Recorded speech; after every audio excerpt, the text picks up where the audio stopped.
On a l'habitude de parler de numérique et de ce que ça change avec des grands mots et de révolution, etc. Moi, j'utilise pas tellement ces mots-là et souvent, je préfère parler de transition, c'est-à-dire de poser la question des changements systémiques que provoque le numérique ou qu'il est en train de commencer à provoquer dans certains champs. Ça ne va pas très vite, une transition, c'est une transformation d'ensemble qui va changer le jeu d'acteurs. Ça veut dire que des choses qui appartenaient purement aux États ou qui étaient du registre de la grande entreprise ou des grands monopoles deviennent beaucoup plus distribuées par le numérique, par exemple aux citoyens. Transformation de la valeur, ça veut dire que potentiellement, on l'a connu sur les industries culturelles, ça n'est pas la vente d'objets qui va faire la valeur d'un film ou d'un disque. Donc potentiellement, c'est la relation à l'usager qui va être l'endroit où la valeur va se localiser. Donc c'est un peu autour de ça qu'on peut parler de transition et de changement systémique et regarder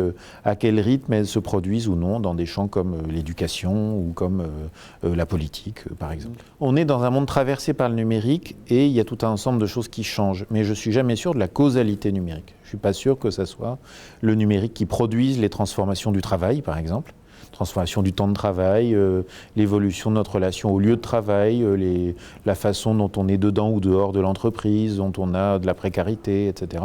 En revanche, je sais que le numérique va actionner toutes ces transformations-là. De la même façon, on n'apprend pas de la même manière qu'avant, mais le numérique outille des nouvelles façons d'apprendre, soit à distance, soit au contraire en présentiel.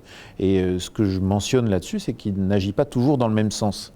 Donc j'ai un doute sur le fait qu'il y ait des mutations numériques homogènes pour l'homme. Un défi qui me paraît évident, c'est comment est-ce qu'on fait pour éviter la sidération, l'effet waouh, alors soit fasciné, soit tétanisé de peur, l'impression qu'on n'y peut rien. En fait, notre défi, et c'est pour ça que dans la chaire on y travaille, c'est de trouver sur quoi on a prise et sur quoi est-ce qu'on peut agir pour définir les environnements de demain.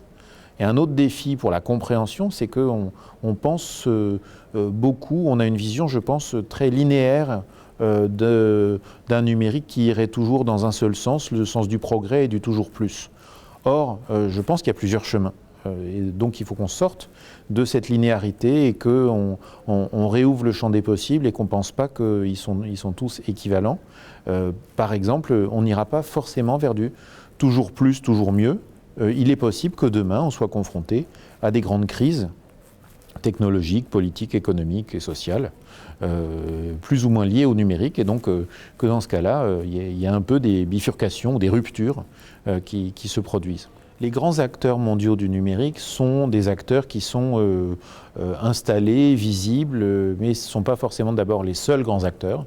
Il y a tout un ensemble d'acteurs qui contrôlent les terres permettant de fabriquer les machines ou qui sont les fondeurs qui permettent de fabriquer les microprocesseurs et qui ont de fait un pouvoir énorme, exorbitant. Ces grands acteurs, d'autre part, se portent mieux quand ils sont dans un état de droit. Tout un ensemble d'autres acteurs bénéficient de la capacité du numérique à distribuer les pouvoirs. Les grands acteurs d'aujourd'hui, pour beaucoup, n'existaient pas il y a 10 ans.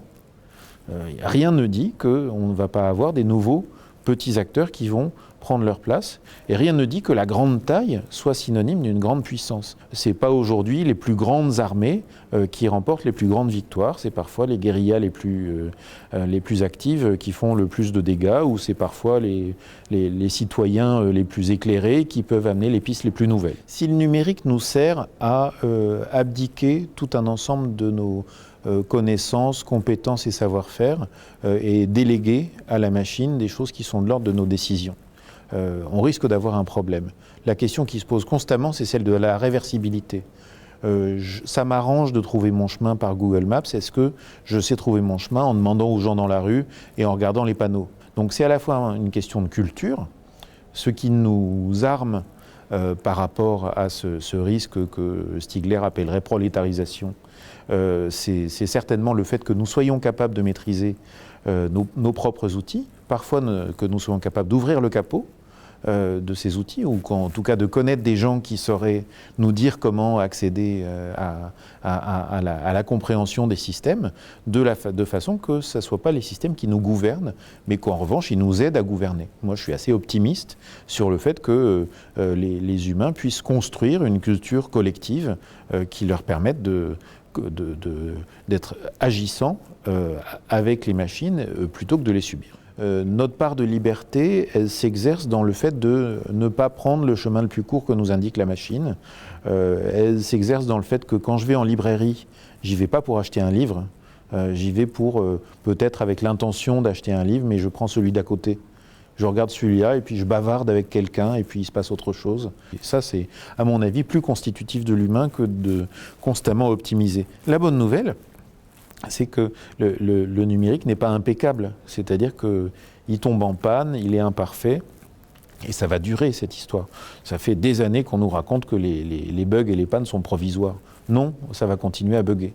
Et à un moment donné, je pense que cette imperfection du numérique est notre ami. Le numérique, c'est aussi des questions qui peuvent être soulevées et qui n'ont rien à voir avec les dispositifs techniques du numérique, qui ont à voir avec ce que par les sociabilités numériques, nous arrivons à voir du monde. On a, je trouve, un meilleur accès à la complexité du monde, un meilleur accès aux enjeux, donc davantage de raisons de s'inquiéter, hein, si on est naturel inquiet. Il y a aussi une part de souffrance à distance quand on se prend tous les malheurs du monde en flux d'informations continu. Et là-dessus, le numérique a prolongé les médias de masse. Qu'est-ce qui se passe en ce moment? Il se passe que pour certains d'entre nous, on atteint sans doute un palier. On atteint sans doute un moment où les questions de sens sont absolument incontournables, où la course en avant est quelque chose qui se heurte à des limites. Et l'idée du retard, la rhétorique de « oulala, il faut rattraper le retard », etc., est quelque chose qui marche de moins en moins bien.